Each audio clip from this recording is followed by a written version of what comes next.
We often said on major stories we need 48 to 72 hours. We're going to need more than that in the shooting at Uvalde, Texas. Right off the bat, I'm going to read you the lead of the story in the Wall Street Journal. The gunman who killed 19 students and 2 teachers in an elementary school had a confrontation with an armed security guard before getting in, and then sent a private Facebook message about his intention to commit the mass shootings minutes before driving there, officials said Wednesday. Well, we need to know more about that, and we don't. What is meant by the shooter had a confrontation with an armed security guard before getting in the school? Well, we can't ask the kid, Salvador Rosas, is that his name? And the security guard, was he shot by the kid? That's unclear. Well, how could this be so unclear? That's pretty fundamental stuff to really want to know. And then as the story develops, we're learning that the police were begged by the parents outside the school to get in. Why did the kid have 90 minutes? And when you look at it that way, it's amazing he didn't kill more. I know. Right. Law enforcement authorities face questions and criticism today over how much time elapsed before they stormed the Uvalde elementary school classroom and put a stop to the rampage. Investigators were also unable to say with any certainty whether an armed school district security officer outside Robb Elementary exchanged fire with the attacker, 18-year-old Salvador Ramos, when Ramos first arrived. We have to know that just to understand the complete picture. The motive for the rampage remained under investigation, with authorities saying Ramos had no known criminal or mental health history. During the siege, which ended when a Border Patrol team burst in and shot Ramos to death, frustrated onlookers urged police to charge into the school.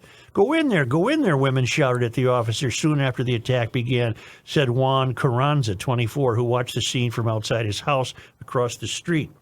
Texas Department of Public Safety Director Steve McGraw said Wednesday that 40 minutes to an hour elapsed from when Ramos opened fire on the school security officer. Okay, now we learn he opened fire on the school security officer. That's what I thought I read, too. Maybe that, I don't know if he died, but maybe he went to the ground and was unable to prevent the continuing march into the school by this dreadful character. May I interrupt for just a moment? Yeah. I'm reading a story at 10:20 Eastern Time this morning where that same fellow, DPS Director Stephen McGraw, said a school resource officer engaged him, but no shots were fired. Okay, see, we don't know. This is why you need so much time to soak it in, to unpack these stories. The bottom line is law enforcement was there. They did engage immediately. They did contain Ramos in the classroom. They did not engage immediately. Yeah, but having him in that classroom was not something to be, happy about or proud about.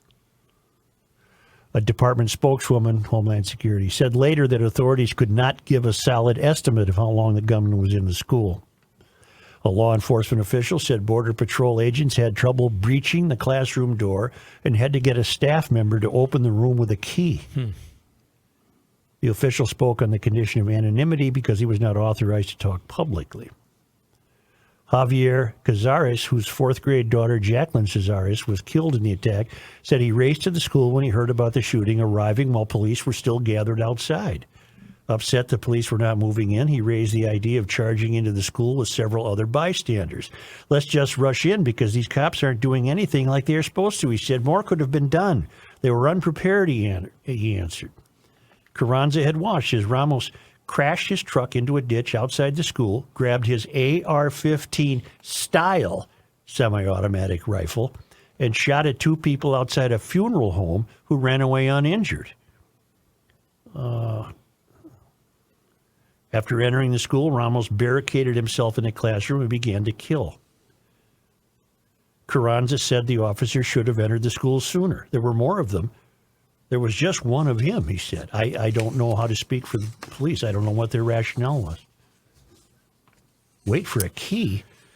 I don't get Bust that. down the school wall with your SUV. And they have that big pole thing. Oh, God help us. On Wednesday night, hundreds packed the bleachers at the town's fairgrounds for a vigil. Some cried, some closed their eyes, mouthing prayers. Parents wrapped their arms around their children. Before attacking the school, Ramos shot and wounded his grandmother because he was angry that she was complaining about his phone bill. Wow. All right. This didn't happen 50 years ago, which is always a way to begin these conversations. And I had a long conversation yesterday, and I'm bouncing that off the person I'm talking to. And I said, this did not happen 50 years ago.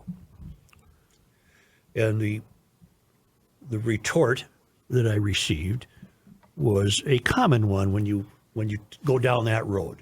You know, this didn't happen in my day. Yep. It happens today. Yeah, and the answer that I got was, well, these types of weapons weren't so readily available 50 years ago, meaning semi-automatic and automatic rifles. And they've become inexpensive and too plentiful. All right? That was the retort. Which is correct. They're too inexpensive and too plentiful. Deer rifles, semi-automatic deer rifles have been available forever. Right. And that's what we're talking about. But this didn't happen 50 years ago. Right. Okay. Subway platforms, I responded to this person. New York had the same number of subway platforms 50 years ago. But people weren't shoving strangers onto the tracks, raping people, and shooting and stabbing.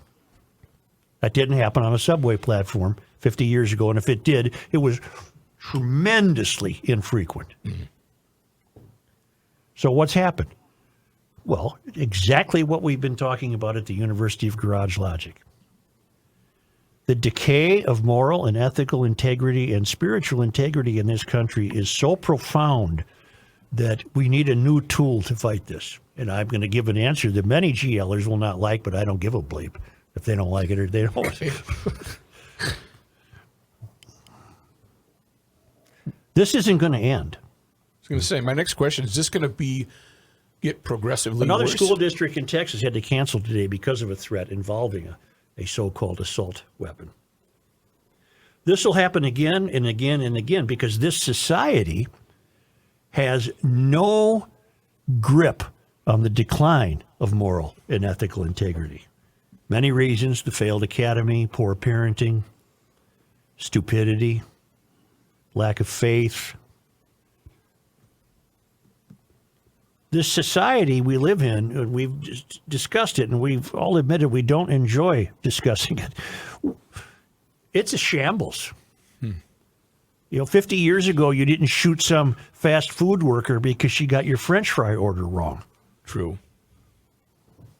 We've had 3 mass shootings now in what, under 2 weeks? 10 days. California, Buffalo, Uvalde. There'll be more. There'll be more. Why? Because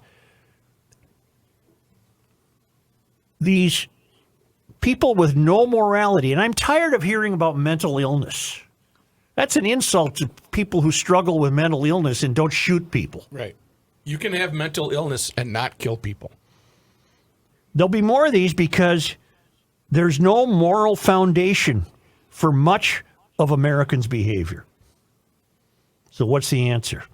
Mine is to reinstall the so-called assault weapons ban. We had it from 1994 to 2004. Bring it back. You take your keys out of your car when you park it? Mm-hmm. Why? Just to make it more difficult to steal. True. Okay. Let's make it more difficult for those who are going to continue to display the decline of moral and ethical integrity to kill 19 kids in a schoolhouse. And to make it more difficult, you're 18 years old, you can't walk into a store and buy a semi-automatic weapon that goes boom, boom, boom, boom, boom. With each pull of the trigger. Automatic, you just pull the trigger once and it just keeps firing. Right. The disturbing part, too, is there were enough red flags when you read on the backstory of this kid for someone to just start saying, wait a minute here. Do you guys get what I'm saying? Yeah. There was enough. There was in enough this red kid's- flags in the Buffalo kid. But there was enough red flags with this kid just from his inner circle, his family, his friends. He was cutting himself in the face because of how upset he was. And I don't think that kid should have been allowed to buy a weapon of mass destruction. And I don't care what you GLers think we need a new tool. The tool is to recover what we were doing between 94 and 04. There's not tremendous statistical evidence that had a statistically impactful moment on crime. But even since 94 to 04, the decline in moral behavior has been increasing. Why do you think it'll be successful now then? I'm not saying it will be.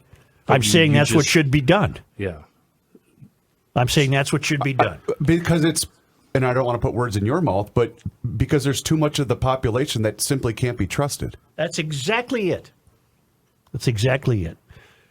This society has created a perfect petri dish of moral collapse and moral decay. Do you know what weapons, what firearms were classified under that ban? Do you know what was in Yes. that ban that Yes. qualified it to be a banned gun? Yes. The Federal Public Safety and Recreational Firearms Use Protection Act, or Federal Assault Weapons Ban, was a subsection of the Violent Crime Control and Law Enforcement Act of 1994, a U.S. federal law which included a prohibition on the manufacture for civilian use of certain semi-automatic firearms that were defined as assault weapons, as well as certain ammunition magazines that were defined as large capacity. The 10-year ban was passed by the U.S. Congress on September 13, 1994, following a close 52-48 vote in the U.S. Senate, and was signed into law by U.S. President Clinton on the same day. The ban applied only to weapons manufactured after the date of the ban's enactment.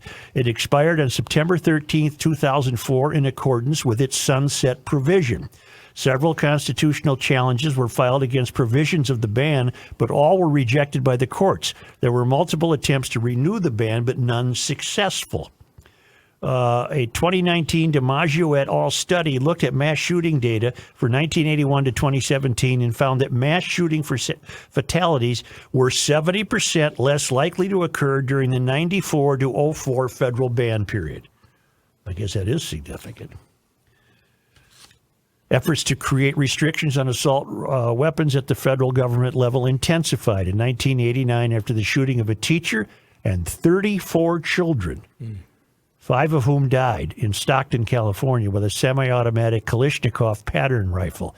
The Luby shooting in October 1991, which left 23 people dead and 27 wounded, was another factor. The July 1993 101 California street shooting also contributed to passage of the plan. The shooter killed 8 people and wounded 6. 2 of the 3 firearms he used were Tech-9 semi-automatic handguns with Hellfire triggers. The ban tried to address public concerns about mass shootings by restricting firearms that met the criteria for what it defined as a semi-automatic assault weapon, as well as magazines that met the criteria. All right, Kenny wants to know what did they use to define that. Under the assault weapons ban of 1994, the definition of assault weapon included specific semi-automatic firearm models by name and other semi-automatic firearms that possess 2 or more from a certain set of features. Semi-automatic rifles able to accept detachable magazines and has 2 or more of the following: folding or telescoping stock, pistol grip, bayonet mount, flash hider or threaded barrel designed to accommodate one, grenade launcher, semi-automatic pistols with detachable magazines and 2 or more of the following: magazine that attaches outside the pistol grip, threaded barrel to attach barrel extender, flash suppressor, hand grip or suppressor, barrel shroud safety feature that prevents burns to the operator, a manufactured weight of 50 ounces or more when the pistol is unloaded. And it included a semi-automatic version of a fully automatic firearm, semi-automatic shotguns with 2 or more of the following: folding or telescoping stock, pistol grip, a fixed magazine, capacity in excess of 5 rounds, detachable magazine. The law also categorically banned the following makes and models of semi-automatic firearms and any copies or duplicates of them in any caliber: Norinco, Mitchell, and Poly Technologies, Action Arms, Israel Military Industries, Uzi and Gali, Beretta AR-70, Colt AR-15, Fabrique National, SWD, Steer, AUG, revolving cylinder shotgun such as or similar to the Street Sweeper and Striker 12. And all the Tech 9s. Bring it back. Why do you think that'll help? Yeah, I was Because just it's gonna say, going what's- to make it that much harder for Salvador Rosa to do what he did yesterday. Well, You a can't tougher trust gun anybody. law in Texas would have prevented that. Right. He couldn't have pulled that off in Minnesota. But this idea that guns aren't the problem, I subscribe to. But the problem that now matches that is too many among us who don't care about the problem. Have the ability. Yeah. You have opposing viewpoints there. Yes, I do, and I'm willing to make a trade. This society is not willing to address moral and ethical decay. In fact, I've not heard one word about it. All I've heard is mental health. So therefore, to fight moral and ethical decay, I want to make it harder for the morally and ethically depraved to kill me.